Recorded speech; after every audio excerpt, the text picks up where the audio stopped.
We're going to work into like the neck, upper back, and down into the arms today. So I have a couple of different things here, and let me just walk you through them. You're going to want a yoga block for this one. 2 balls of tennis ball size. So for those of you that have the RAD recovery rounds, that'll work. If you have tennis balls, fine. If you have lacrosse balls, fine. Something about that size. And then that might be all that you need or all that you have. Okay, you can totally get by with these types of balls. If you have the RAD rounds, or if you have like super bouncy balls or golf ball size, might be helpful. We're also going to do a little bit on the hands, so if you have something smaller. So if you have sizes, grab them. If you don't, just the regular tennis ball size ones will also work. These are just a little bit firmer. And the size means you can kind of get into some of these tissues a little bit differently. But if you don't have them, these guys will work. All right. We're going to be working on the neck to start, and then coming out along the back of the neck and into the jaw. So we'll be doing a little bit of work along that. So if you have the selection of balls, just have them close to your head. Grab your block, set it up on the second highest height. Let me move this out of the way.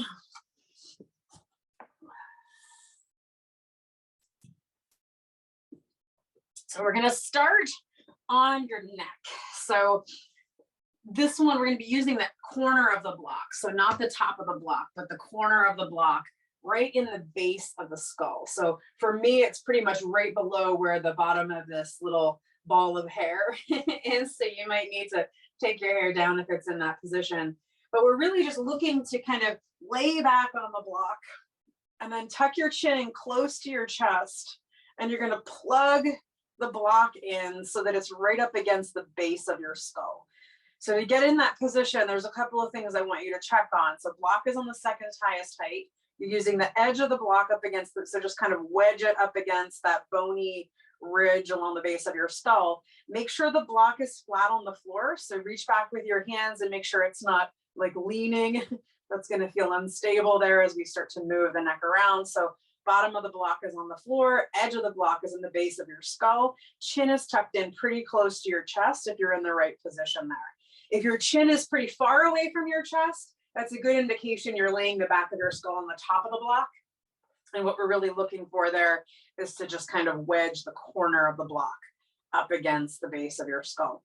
So once you kind of get that into position there, make sure the bottom of the block is on the floor. You can put your legs in any comfortable position that works for you. If you want to extend them out, that's fine. If you want to bend your knees and put your feet on the floor, that's fine too. But just make sure that no part of your neck is on the block. And then as you start to settle in there, feel your shoulders and your upper ribs start to drop towards the floor. So notice that there's this quality of softness around the chest, the upper back, the shoulders. And that will maybe start to feel like you're getting a little bit of traction there as you feel kind of the top of the back of your rib cage just sort of draping towards the floor. So there's a little bit of decompression through the neck as your head is propped on the block and your shoulders drop towards the floor. And then as you're in that position there, we're going to just start to gently rock the head to the right. So take your head and nose towards the right and then bring it back to center. So we're going to stay on the right side for the first part here. So over to the right, just exploring. And you may need to angle the block a little bit there, depending on the shape of the base of your skull. The block might need to be angled so that you can follow those tender connection points on the right side of the base of your skull. So feel free to angle the block there a little bit. And then the next time you're over to the right, just sort of pause on something that feels tender. Stay with the first thing you find or the most interesting thing you find. Again, let your head lean into the block, feel your shoulders dropping towards the floor, and then you might stay, or you can make teeny tiny little effortless circles in the air with your nose. So just a little bit of kind of feeling like almost like you're squishing the fluid just below your skin around, like you're massaging a tube of toothpaste. So keep your head nice and heavy. Let your head drop into the block and just little circles here. Now, if you have a very firm block, this might feel very intense. You might want to lay a layer of fabric between you and the block if this feels like it's too much. So like a sweatshirt or a blanket or a towel.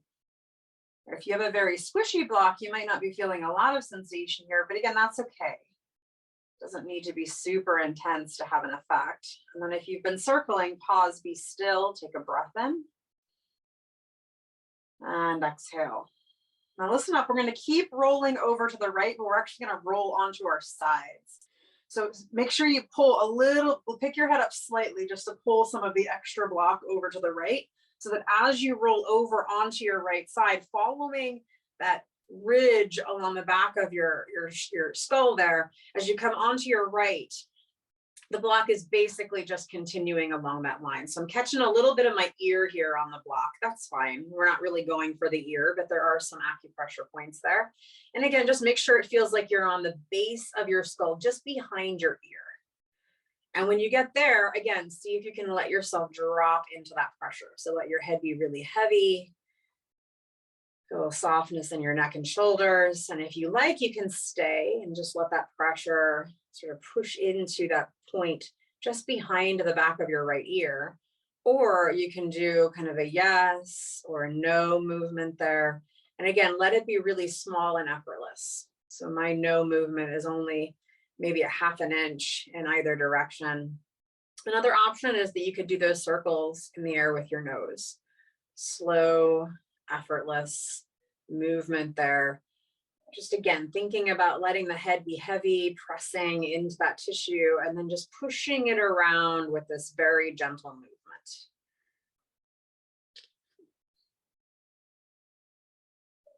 And then if you've been moving, be still, take a breath in. And exhale. We're going to stay on the right, but you're going to take the block down to its middle height. And again, make sure you have some space in front of you. Grab a ball. So if you have the golf ball size ball, this will be good for here. If you don't, just use your tennis ball size balls. And we're going to put it in the masseter. So this is your chewing or your jaw muscle here. So this guy is in front of your right ear, but not so far forward that you come to your teeth. So we're looking for that space between the jaw and the cheekbone on the right side. And you're going to set the ball in that position on the block. So I've just got the ball kind of right in front of my ear, above my jaw, below my cheekbone. And if you go too far forward, it's going to feel like you're just pressing on your teeth rather than a muscle. So just move it back towards your ear a little bit. And then you can sort of roll your head around in a circle there, find something that feels tender. And if you find something that feels interesting and tender, you might just stay there in that spot and let your head drop into the ball. Now, a couple of options here. You can do opening and closing your jaw. So keep that pressure there and just open and close your jaw. Another option is to sort of say no. So you turn your nose down towards the block about 1 inch and then up away from the block. But again, trying to keep the weight of your head leaning into the ball. And you might do some sort of combination of both of those. Maybe opening and closing the jaw as you do that no movement. Just rolling on this area in the face where we have a tendency to hold tension as well. So just a nice, lazy, simple massage there for the jaw.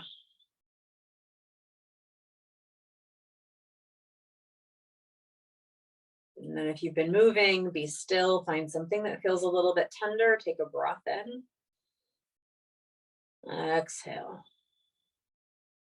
So then take the ball out from underneath your cheek, upright the block so it's on its second highest height, roll onto your back and come back to where we started. Wedge the block right up against the base of your skull, chin is tucked in close to your chest, bottom of the block is on the floor.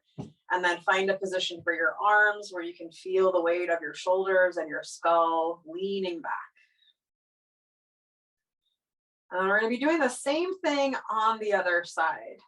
So start to take your head and lean it over towards the left, and then bring it back towards the center.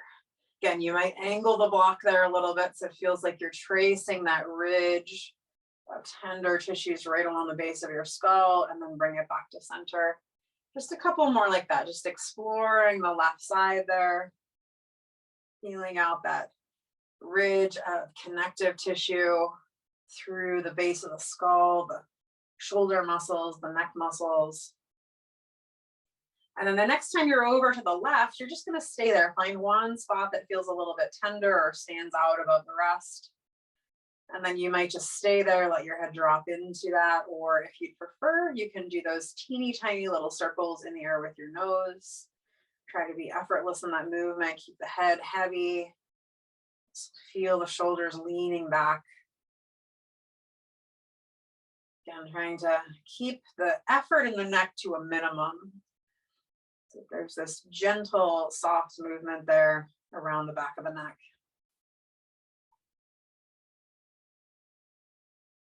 What's interesting here is that there have been some studies lately that have shown that the base of our skull as humans is starting to change shape. And part of that is an ossification. The connective tissues are turning to bone, which is really interesting. The skulls shapes of humans over the last 50 years or so are starting to change. I think that's because of the way that we sit and the things that we stare at, the devices we stare at, but it's very new research, so let's see what happens. But this designed to keep these tissues hydrated and resilient so that they don't start to turn into a brittle, bony material on the back of the skull. So if you've been moving, pause, be still, let your head and shoulders drop, take a breath in. And exhale. And then we're going to keep rolling over to the left. I'm going to come up and turn around so that I'm not with my back to you, but you're going to keep coming up into the left so that as you start to roll forward, pull the extra block forward, and you're just going to follow that ridge so that now you're just behind your left ear on this bony section just behind your left ear, still on the edge of the block there. And when you find that little spot there, and you can sort of make some circles with your head. You can do kind of a yes movement or a no movement and just rock over some of that area. And again, you might be a little bit on your ear. We're not really going for the ear, but it's not problematic if it's on the ear. Obviously, if it's painful or uncomfortable for you, you can sort of turn your nose up a little bit and you'll be off of your ear slightly. So movement there, if that feels helpful. Or you can just be still. I'm doing this kind of no movement here and just rocking along the side. Maybe this side feels a little different than the other. And then if you've been moving, be still, breathe in. And exhale. Now we're going to knock the block down to its lowest setting, grab the ball, and we're working in this area at the kind of the back of your cheek there. So not up in the soft tissue of your cheek, but a little bit further back to where the muscle is, just in front of the left ear. The ball should be below your cheekbone and above your jaw. And then when you get into that position, you can sort of feel that out a little bit, let your head drop into it and roll around. And again, we're kind of a little bit more back towards the ear than forward towards the nose. Kind of maybe a third of the way forward.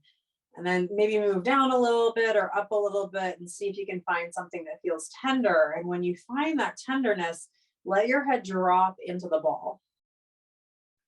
And you can stay or open and close your jaw. Another option there is to do that no movement. So you turn your nose down towards the block and then lift it up away from the block. But try to do that, letting your neck relax, and see if you can let your head lean into the ball there as much as possible. So that there's a softness in your neck. And whatever movements you're doing there, maybe a combination, maybe you're not moving at all, but if you are moving, see if you can keep it fairly effortless and simple.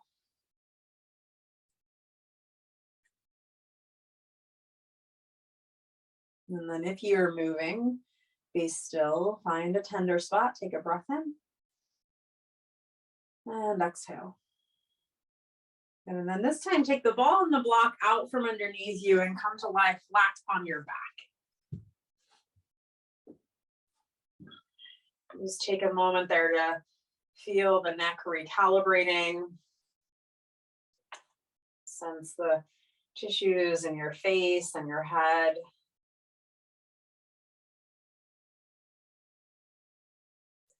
And then grab your block and your 2 matching tennis ball size balls. And then bend your knees, bring your feet flat to the floor. You're going to take the 2 balls and put them right into your upper traps. So just sort of park them there kind of in the upper part of your shoulders. And if you can, just sort of take your hands over your shoulder and tap. Make sure that you can feel a little bit of the balls, so the balls aren't all the way behind you. And then once you get into that position there, you can wiggle them around so they feel symmetrical. Grab your block. Lowest height or second highest height, put the block under your pelvis. You're coming up into sort of a bridge version there, and that will shift the weight towards the balls. And then again, you might reposition the balls there. It feels like you're on something tender. For me, it really doesn't matter where I put the balls up there. I find tenderness. So you might have a similar experience. And then we're just going to take the arms from the sides, so beside your hips there, and then up and over your head. And then bring them back down. And they don't need to go all the way. So just find a range of motion there that feels interesting or helpful. So that as you inhale, your arms go up and over your head. And as you exhale, arms come back down. And as you do that, see if you can keep your lower back and ribs soft, heavy, and draping towards the floor.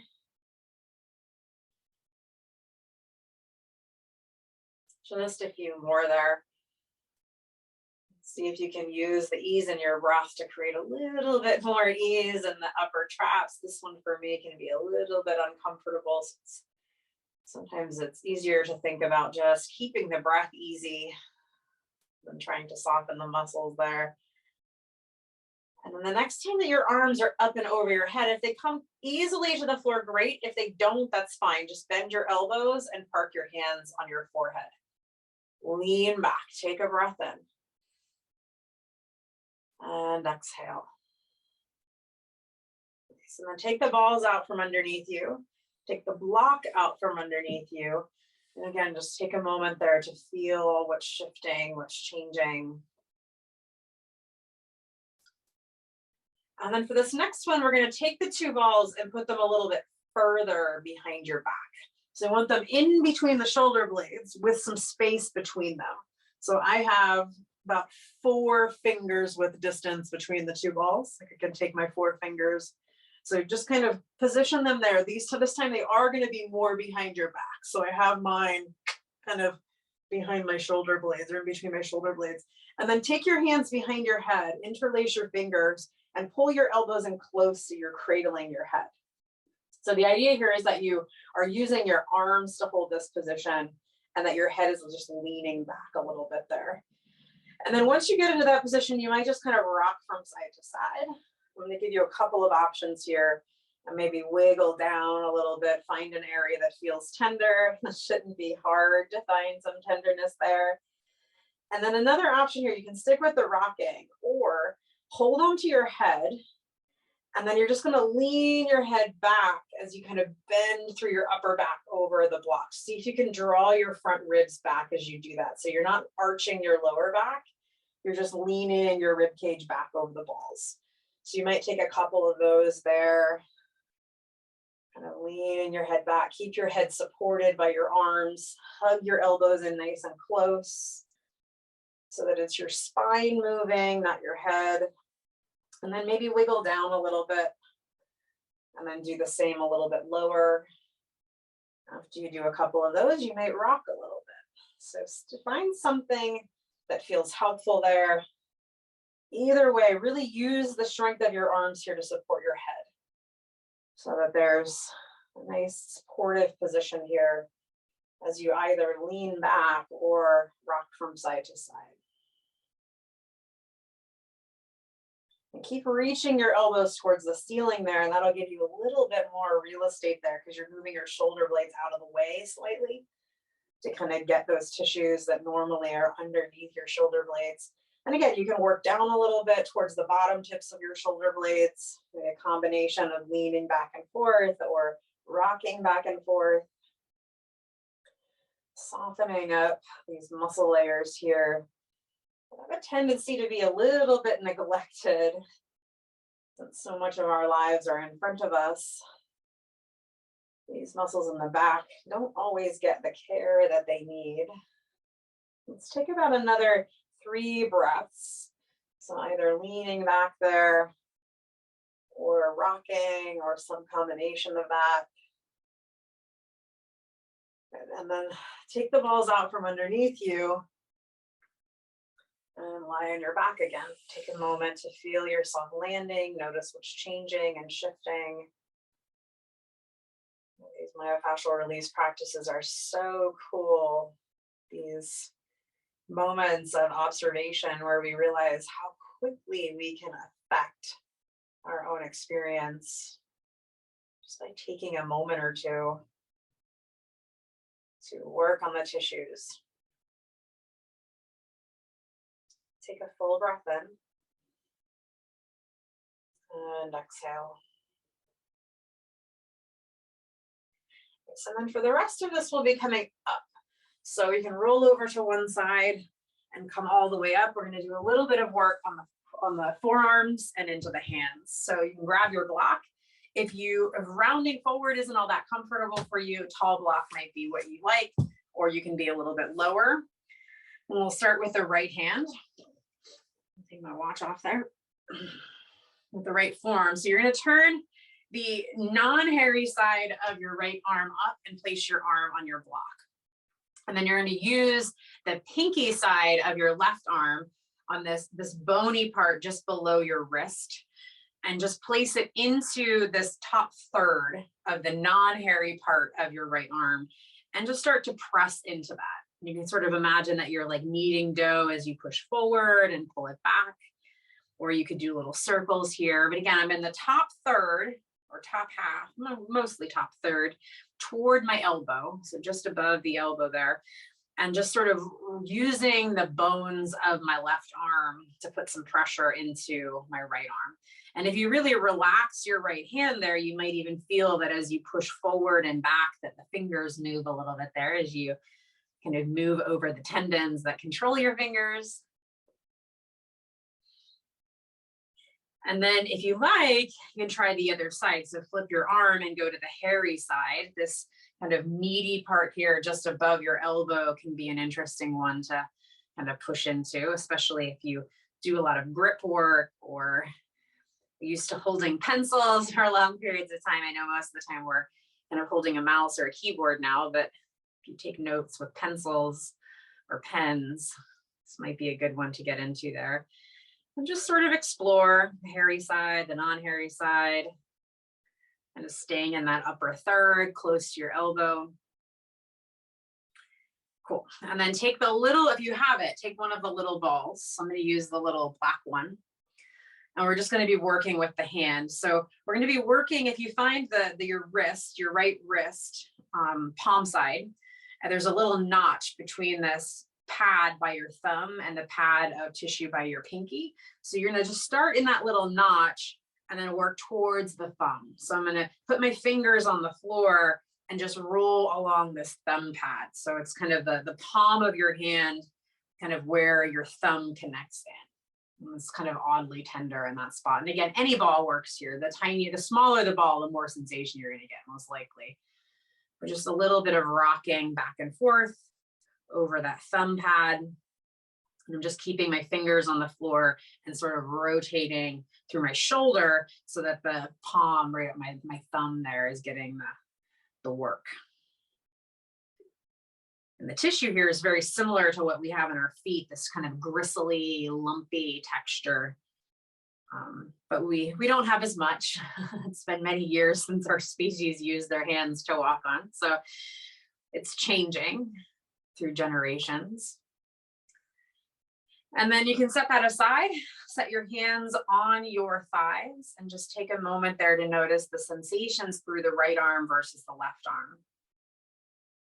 Maybe sensing some changes in the hands, the wrists, the elbows, maybe even the shoulders and the chest. And then let's work on the left arm. So you can bring the block in, you can set it up higher if you like.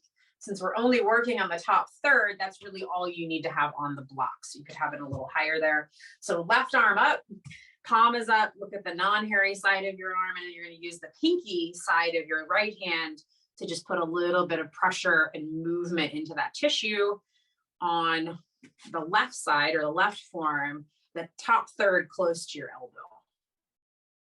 And the closer to your wrist you are, usually the more bony it is if you're looking for a good bony surface there. Again, you might relax your hand and notice that your fingers move a little bit there. The muscles that control your fingers and your grip are primarily up in this area. So that's why we're working in this area. And that's also why your fingers move. The muscles that work them, we're pressing on right now. So you can stay there on the non-hairy side, or you can flip over to the hairy side. So you'll turn your palm down and kind of get into this muscle here right around the elbow. And just putting a little bit of pressure into it. You can push forward and back. You can go into circles there. I think for this one on the hairy side, the circles feel a little bit better for me. This muscle here, it's a hard working grip muscle. And also the muscles that we're working on are the ones that turn your hands down. So keyboard, mouse, that sort of thing. Instead of being in this neutral position, we spend a lot of time with our hands like this. And the muscles on the hairy side are the ones that turn your hands into that position. So there's a tendency for these muscles to get a little bit tight and a little bit irritated from that repetitive movement of always having hands down. So this is a good one for that too. And then last one here, we're going to get back into the hand on the left side. So again, if you turn your left hand up, you find this little notch just above your wrist on the palm of your hand. We're going to be working into this thumb pad. So the squishy tissue here just below your thumb. It is still your thumb hand bones are in that spot. So you set your hand down on the notch, put your fingers on the floor, and then just start to rotate through your shoulder a little bit there to put some of that pressure into the ball on that thumb pad.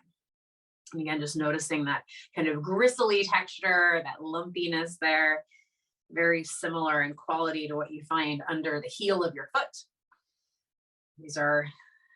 That tissue is there for a reason. It's there for impact, also weight bearing. So for in down dog or in table pose or plank pose, that extra cushion helps to protect the bones. Or if you fall, it also is really, and you catch yourself with your hand, that cushion there, that tissue is specialized to help absorb impact so your bones are protected. Good. And then after a little bit of that, you release that. Again, set your hands on your thighs, close your eyes, take a moment to notice the sensations in the hands, the wrists, the forearms, the elbows, the upper arms and into the shoulders, maybe even all the way up into your neck. So you've worked down some of these metal, especially thumb side, the metal element meridians through the arms and into the neck. Just take a moment to notice that change. And then bring your palms to touch in front of your heart, a slight bow to yourself, a gesture of gratitude for taking the time to work on these tissues from the neck to the fingers. And they're really important for the way that we interact with the world every single day without even thinking about it. And thank you so much for joining me for this practice. I hope that it was helpful and that it supports you through the rest of your day. Namaste. Thank you all.